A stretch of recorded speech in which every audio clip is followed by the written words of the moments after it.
TikTok မှာဆယ်လီဖြစ်နေတဲ့မင်းသားဟင်းဝင်းရဲ့မိခင်တော်ဆန်းဆန်းဝင်းပရိသတ်ကြီးတွေရဲ့တစ်ချိန်ကချစ်ခင်အားပေးမှုကိုခံခဲ့ရတဲ့မင်းသားဟင်းဝင်းရဲ့အမေဖြစ်သူဒေါ်ဆန်းဆန်းဝင်းကတော့အင်တာနက်ပေါ်မှာသူများနဲ့မတူပဲတမျိုးတစ်ဖုံနာမည်ကြီးနေတာပါ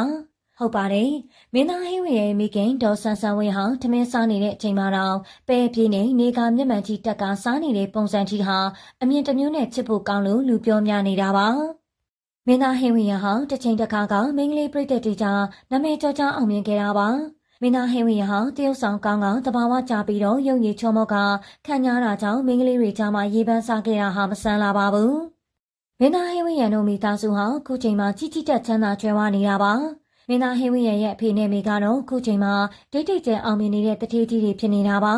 သားဖြစ်သူမင်းသားဟင်းဝင်းရဲ့နာမည်ကျော်ကြားအောင်မြင်နေတယ်လို့ပဲမင်းသားရဲ့မိခင်ဖြစ်သူဒေါ်ဆန်းဆန်းဝင်းကတော့အင်တာနက်ပေါ်မှာသူမရဲ့နေကမျက်မှန်ကြီးနဲ့နာမည်ကျော်လူပြောများနေတာပါဒီလိုကြွယ်ဝချမ်းသာတဲ့မိသားစုတွေဖြစ်တာကြောင့်မင်းသားဟင်းဝင်းရဲ့မိခင်ဒေါ်ဆန်းဆန်းဝင်းကတော့တတိမကြီးပြီးရှိုးစမို့အဖြစ်ပဲပေးပြီးနေတာပါ